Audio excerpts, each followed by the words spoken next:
secretario. Ahora me gustaría que nos alejáramos un poco de la perspectiva tradicional de la banca, de lo que es la banca tradicional en México, que claro es el gran jugador, pero en los últimos años ha surgido otro tipo de instituciones, otro tipo de mecanismos que proveen financiamiento productivo. Entonces, me gustaría escuchar, Luis, ¿cuál es tu perspectiva sobre cuáles son esas instituciones o esos mecanismos que están proviendo o que han provisto en los últimos años de financiamiento y que en esta situación se vuelven todavía más relevantes?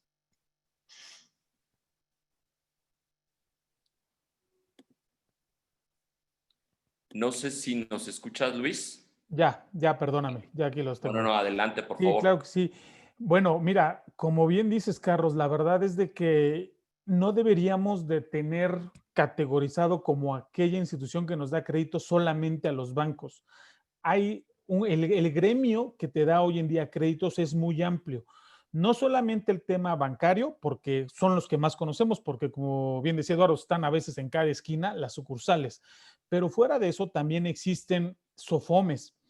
Estas SOFOMES no tienen como tal, y por mucho, el mismo nivel de sucursales, a veces no tienen sucursales, pero son instituciones que sí están, que incluso yo te podría decir que, o comentar aquí a todos, que tienen instrumentos sofisticados, son más ágiles, son más caras, porque ellos, los recursos que obtienen son de cartera, o sea, ahora sí que son inyecciones de capital.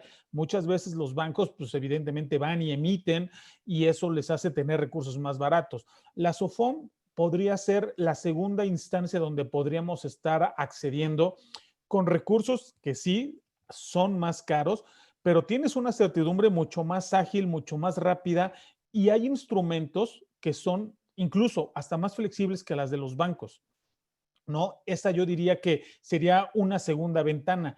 Y una tercera ventana serían, por ejemplo, hoy en el mercado, en la bolsa, ahora sí que en la Bolsa Mexicana de Valores y en Viva, existen instrumentos que son los llamados certificados bursátiles o las fibras. Este tipo de vehículos permiten levantar dinero relativamente barato para colocarlo en, digamos, proyectos productivos. Hay de diferentes clases y de diferentes tipos. Hay unos que son para temas de arrendamiento. Hay que ver caso por caso y es algo que nosotros siempre tomamos el tiempo para ver el caso de cada uno de nuestros clientes y tener muy bien delimitado su proyecto para saber qué es lo más adecuado, porque estos SECADES muchas veces te dan incluso para empresas de grandes magnitudes, te podrían dar una solución mucho más ágil que que cualquier otro banco. Entonces, este es otro de los vehículos de los que tú bien mencionas, justamente son los que vienen, que son instrumentos públicos y que también tienen cierta necesidad de estar colocando, porque el dinero que levantaron no puede estar ocioso, sí tienen una necesidad de colocarlo. Ahora, lo van a colocar en aquellos proyectos que evidentemente tengan una luz después de este tema de pandemia. Y estos vehículos sí son más, digamos, al no ser regulados por CNBB, tienen mayor flexibilidad de poder poner estructuras favorables, es decir, que sean en base a los flujos de efectivo esperados. Y eso hace mucho la diferencia de cuando vas y buscas un banco donde el producto está muy categorizado, está, digamos, es de vitrina y nadie lo puede mover, ¿no? Cuestiones de esta índole.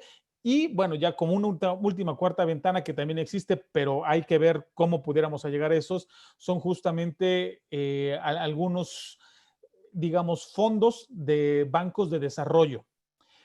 Aquí en México, pues para productos de agro o alimenticios, pues tenemos FIRA que no te da los recursos propios, pero te los da a través de ciertas instituciones. Y aquí lo que nosotros ayudamos es ver qué institución es más flexible en función del proyecto.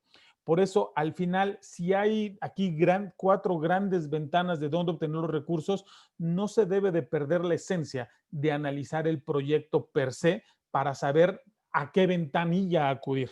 Y eso es lo que ayudamos mucho para agilizar justamente el flujo y el acceso al dinero. Ok, Luis, entonces alternativas existen, Creo que lo importante es revisar cada uno de los proyectos para que el empresario decida a qué ventanilla tocar para hacerlo más rápido Totalmente, Carlos, concluiste muy bien. y tener mayor capacidad de éxito también.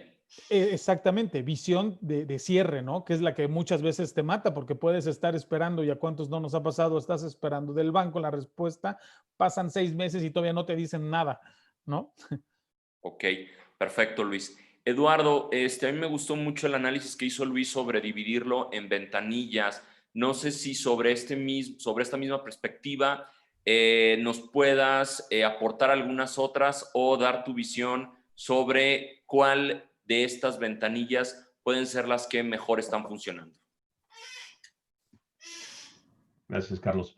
Pues sí, muy bien, como comentaba Luis, creo que tenemos que segmentarlo en ventanillas, como lo llamaba él. Y nosotros tenemos muy claro también que esos son los esquemas para estructurar, donde acertadamente se tiene que buscar una visión de portafolio y decir, bueno, en esta primera instancia tenemos obviamente de cajón al banco, puede ser un modelo interesante, están los OFOMES, están los secades y diferentes fibras que pueden existir.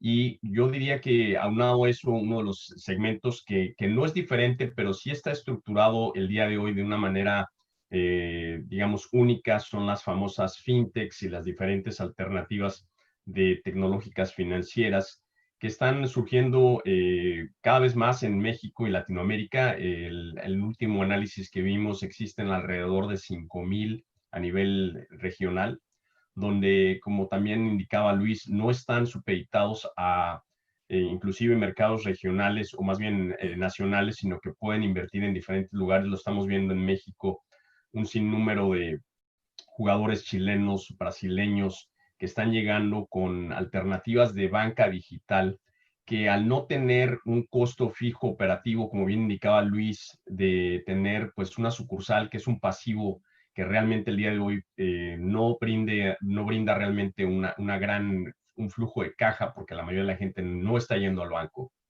tienen un esquema mucho más atractivo para financiarse. Nosotros, por ejemplo, estamos trabajando en varios proyectos, que esa es la parte central, medular de nuestra plataforma, que es una plataforma regulada tecnológica para financiamiento. Eh, Estamos viendo proyectos en los cuales, por ejemplo, en América Latina existen alternativas de crédito para lo que se llama el segmento de los desbancados, que realmente no sea el término en castellano, pero llamémosle como democratizando el acceso al crédito. Entonces, por ejemplo, esta operadora particularmente lo que ofrece es un crédito suave o acceso a crédito a los operadores de las diferentes plataformas de ride sharing. Y si la mayoría de estas operadores los operadores tenían ya su ecosistema, como son los llamados unicornios, ese segmento específico no lo tenían cubierto. Entonces, lo que esta operadora y esta emisora en América Latina hace es que les brinda a los operadores basado en sus datos de manejo crédito basado en que son, digamos, por ejemplo, como Uber, que tienes al diamante. El diamante tiene un récord de siempre estar a tiempo, nunca violar leyes del país a donde están, siempre limpio, muy cortés. Entonces, ese punteo de crédito alternativo lo que está permitiendo es que estos operadores tengan, por ejemplo, acceso a un vehículo. Este vehículo les ofrece dos beneficios muy claros. Una operación mucho más segura y redituable porque pues estás teniendo menos gasto por consumo de combustible, lo que esto también se refleja en tener un medio ambiente mucho más sano, ¿no? Entonces, existen modelos interesantes, las fintechs están innovando, están creando nuevos modelos que van a traer este tipo de híbridos, como los comentaba Luis, donde existe una flexibilidad, donde claramente el banco no tiene visibilidad porque sigue bajo los mismos esquemas de pues punteos de crédito que a lo mejor esta persona pues nunca tuvo un excelente crédito porque no tenía el ingreso,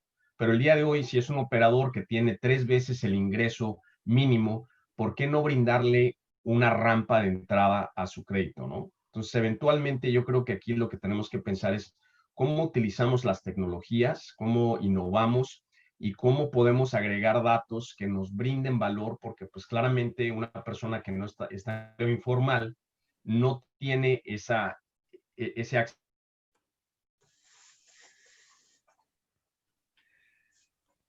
en el ingreso formal, ¿no? Ya en un trabajo. Ok, Eduardo, perfecto. Entonces, mucha de la respuesta debe de venir por parte de la tecnología. Es lo que podemos concluir. Efectivamente. Ok, bueno, me gustaría abundar sobre ese tema en Y uno de tenemos los que últimos pensar, segmentos que tenemos, sobre todo de fintech. Pero en ese momento me gustaría hacerte un par de preguntas más. Jorge, ¿qué podemos concluir sobre esta pregunta que creo que ha sido muy amplia la respuesta por todos los participantes, ¿no? Las ventanillas, las diferentes alternativas que ya existen y la tecnología. ¿A qué le pueden apostar los empresarios fuera de la banca en lo que resta del año en esta situación, pero en los años venideros? Perfecto, Carlos. Pues sí, en efecto, como ya lo comentaba Luis, yo creo que es importante darle una buena mirada, ahora sí que centrarnos en la parte de los organismos auxiliares de crédito. Realmente el sector de las SOFOMS y el sector FinTech ha tenido una evolución impresionante en este sentido. Nosotros lo que hemos, digamos, recopilado mucho este año es que, y bueno, yo creo que hay productos muy importantes a los que hay que perfilar, porque al final están las ventanillas, pero también hay que perfilar mucho al cliente y perfilarlo en sus necesidades, ¿no? Muchas SOFOMs son especialistas en crédito de arrendamiento financiero y puro. Otras son especialistas en factoraje, ¿no? Que básicamente todos los que son pymes, proveedores de cadenas de suministro, de automotrices, de alimenticias, etcétera, se pueden beneficiar por este tipo de productos. Y realmente en los tiempos de respuesta, y más si son fintech, en las fintech puede ser inclusive del mismo día, ¿no? El tiempo de respuesta. O sea, son muy, muy ágiles. También hemos conocido SOFOMs que inclusive se han dedicado a acreditar sectores de la economía informal, o sea que eso realmente pues para la banca está completamente fuera de foco.